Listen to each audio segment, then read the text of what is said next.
Luna Lawson stood in the narrow kitchen doorway of the house she had built with her own hands, her own sacrifices, and years of quiet determination.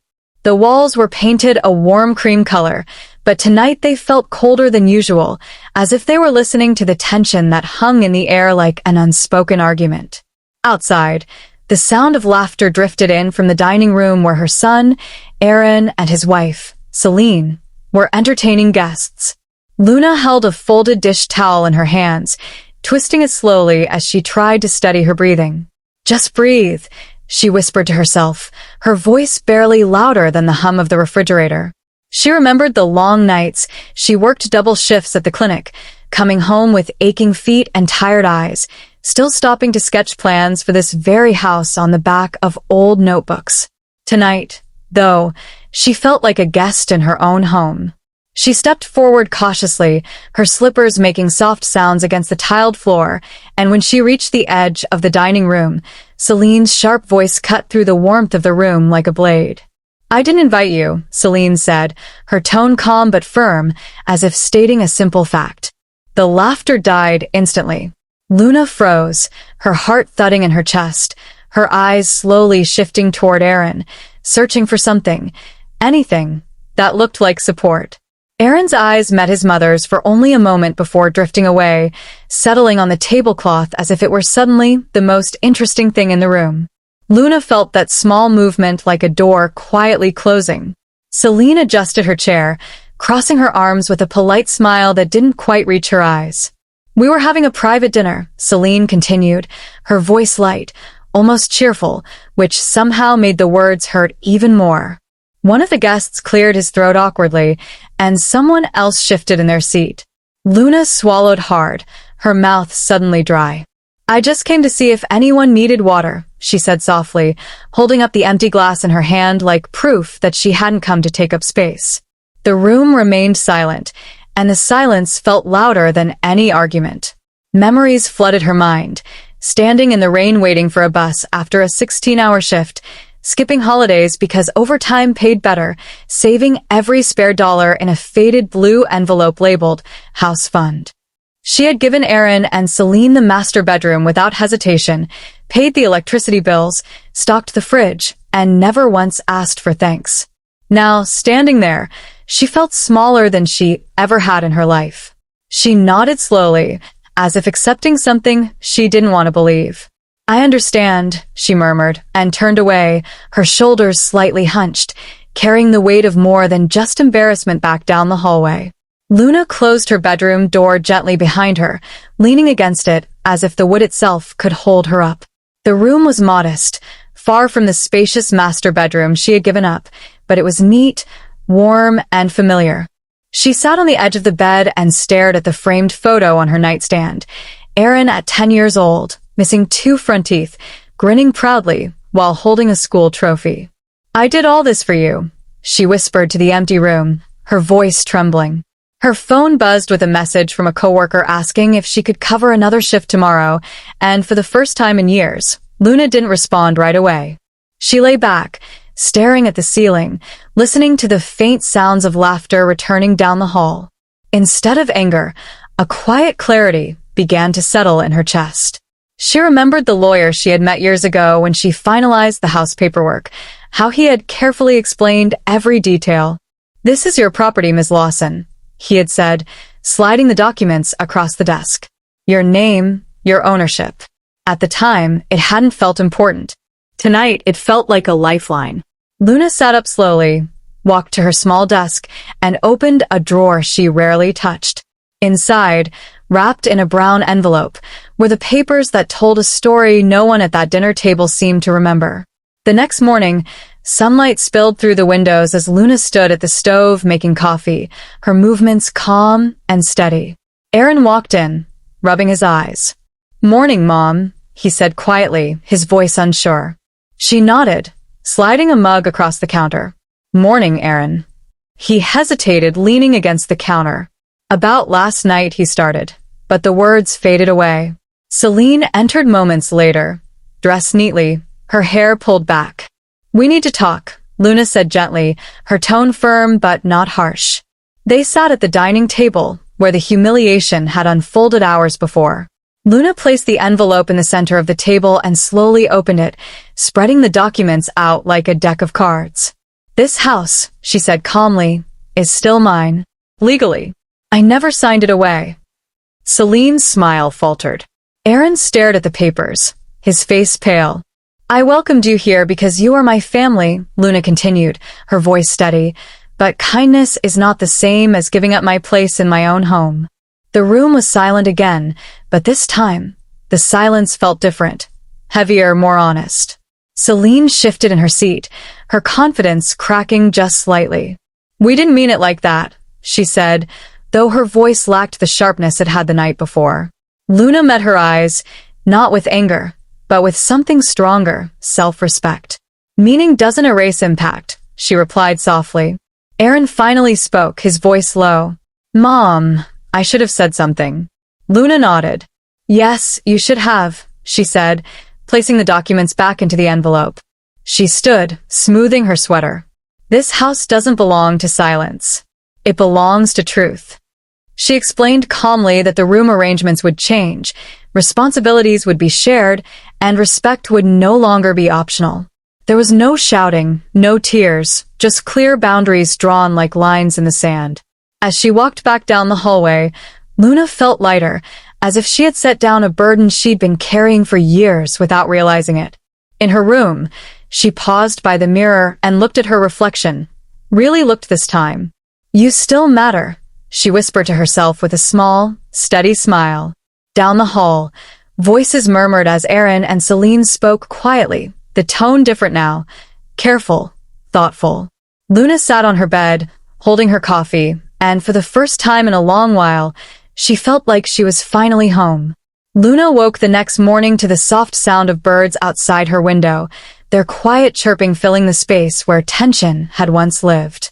She sat up slowly, wrapping her sweater around her shoulders as if grounding herself in the calm she had fought to reclaim.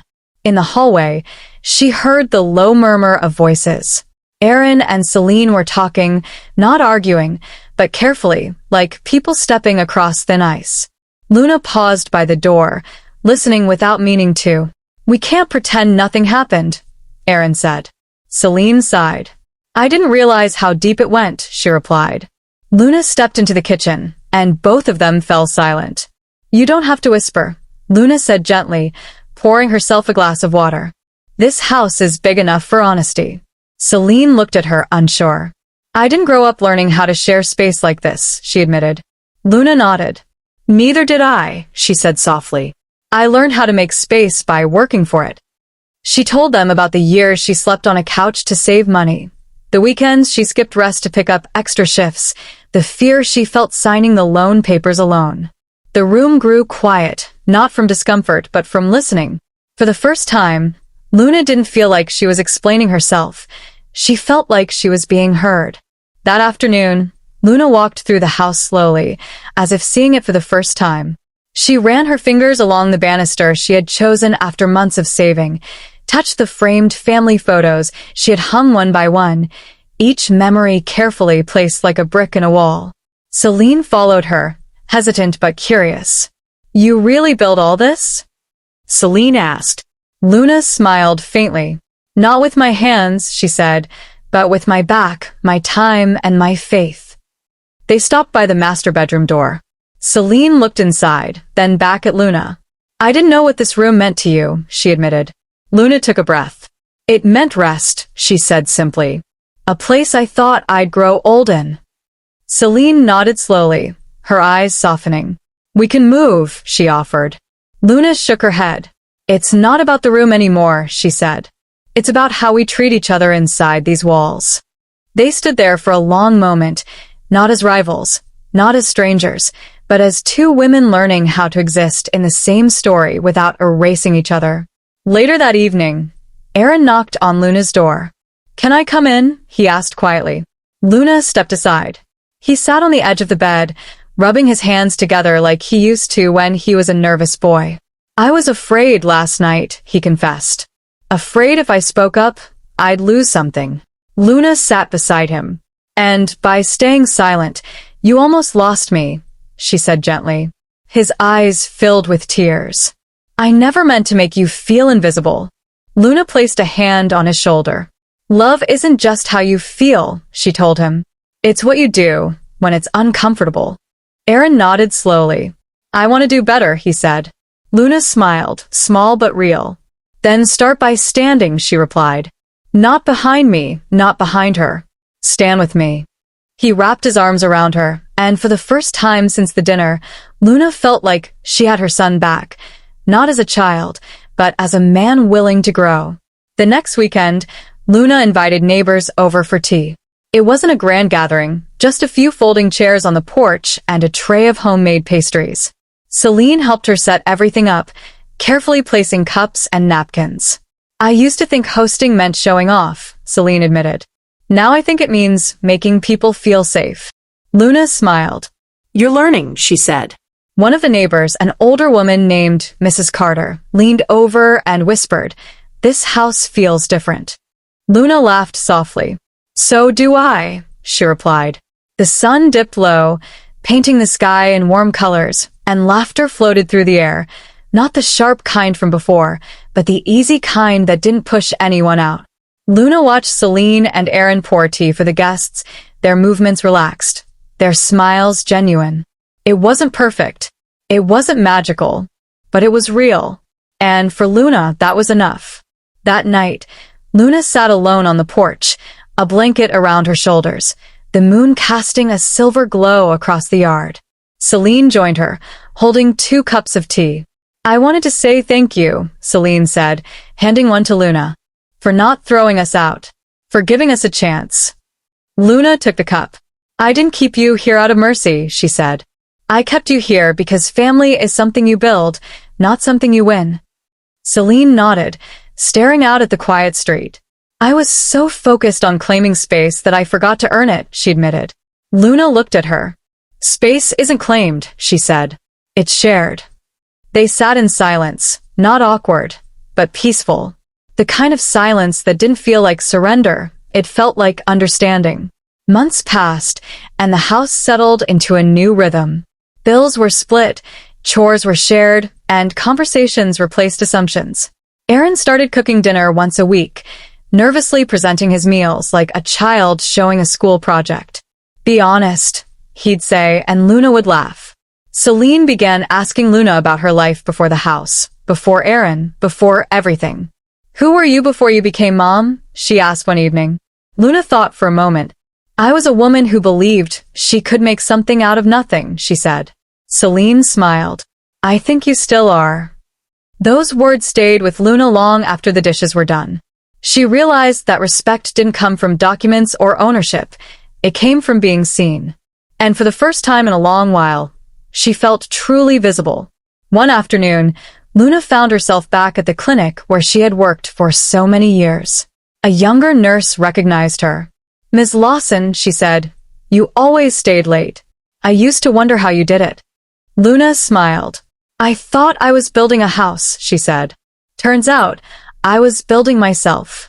She walked out into the sunlight, feeling lighter than she had in decades. The house waited for her, not as a symbol of sacrifice, but as a place of balance. She no longer felt like she had to earn her right to exist within its walls. She belonged there because she had chosen herself, not just everyone else. That evening, the family gathered around the dining table again, the same table where everything had once fallen apart. Aaron raised his glass. "To Mom," he said, his voice steady. Celine nodded. "To Luna," she added. Luna felt her throat tighten. "To all of us," she said softly. They clinked glasses, the sound ringing clear and simple. Luna looked around the table and saw not perfection, not a picture-perfect family, but something better, effort. She saw growth in Aaron's eyes, humility in Celine's smile, and peace in her own reflection in the window. Later, Luna stood in her room, packing away the brown envelope of documents. She placed it in the back of the drawer, not as a weapon, but as a reminder.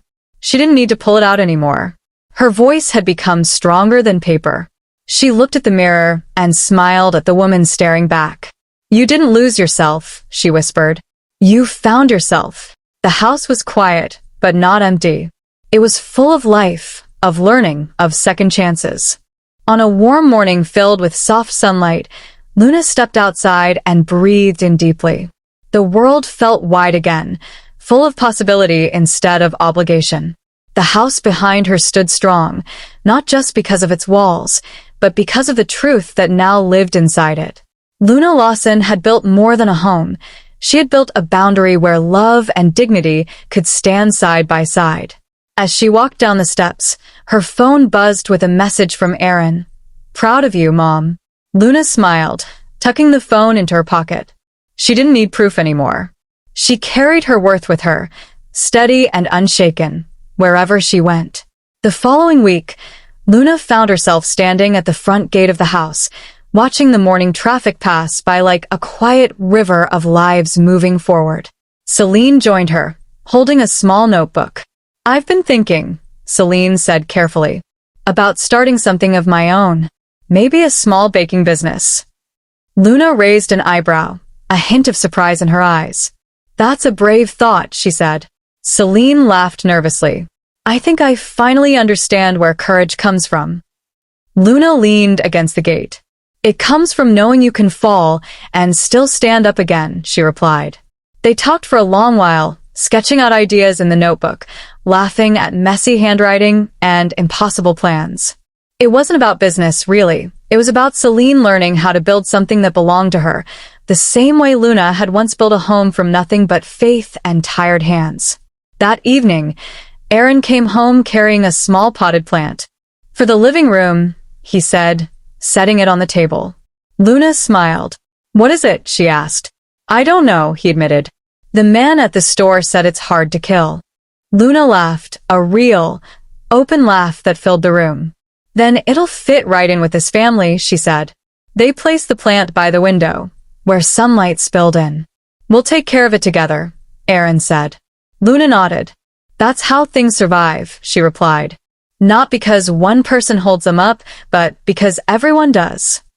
A few days later, Luna sat with Mrs. Carter on the porch, sharing stories over sweet tea.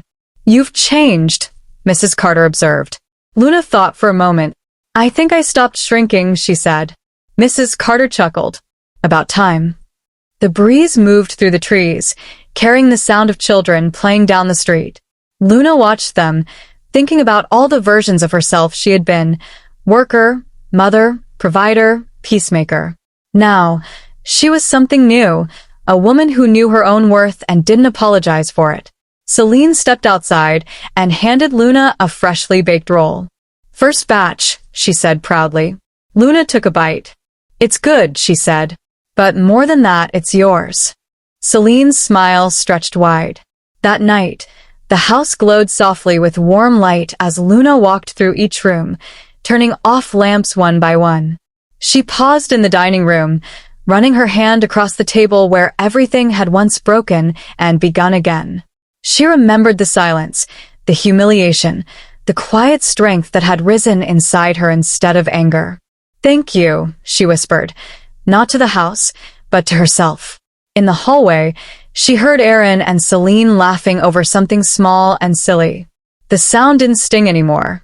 It felt like proof that something had healed, not perfectly, but enough to keep growing. On a quiet Sunday morning, Luna sat in her favorite chair by the window, sunlight warming her face as she opened a blank journal. She wrote slowly, carefully, letting each word settle on the page like a promise. "I will not disappear to keep the peace. I will not give away my place to be loved." She closed the journal and looked around the room, at the plant by the window, the photos on the wall, the doorway where voices drifted in from the kitchen. This was her home, but more importantly, this was her life, fully claimed, fully lived. Luna Lawson leaned back, a soft, steady smile on her face, knowing that her story was no longer about what she had given up, but about what she had finally chosen to keep: herself. A few weeks later, Luna found herself standing in the backyard as the early evening sun painted the sky in soft shades of gold and lavender. Celine was arranging a small table with fresh flowers and paper plates, while Aaron struggled to keep a grill from smoking too much. "I think it's fighting me," he muttered, waving a towel in the air. Luna laughed, stepping closer. "It's not fighting you," she said. "You just have to listen to it." He looked at her, confused. "The grill?" "No," Luna replied gently. The moment. The neighbors began to arrive one by one, greeting Luna with warm smiles and easy conversation. Mrs. Carter hugged her tightly. "You look lighter," she whispered. Luna nodded. "I feel lighter." As the yard filled with voices and soft music from a small speaker, Luna moved among the guests, not as a host trying to impress, but as a woman sharing a space she loved. Celine caught her eye from across the yard and lifted a glass in a quiet toast.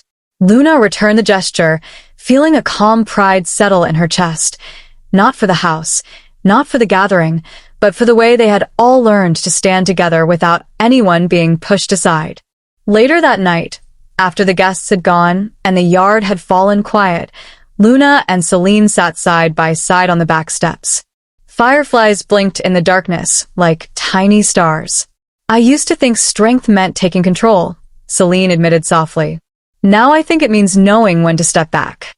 Luna considered her words. "Strength," she said slowly, "is knowing who you are even when no one is clapping for you." Celine smiled at that, hugging her knees. "I'm glad you didn't give up on us." Luna looked at her, her expression warm but honest. "I didn't stay because I had to," she said. "I stayed because I chose to." And choice is a powerful thing. The air between them felt peaceful, not heavy with unspoken thoughts, but open and clear. In the distance, Luna could hear Aaron inside, washing dishes, humming off-key. The sound made her smile,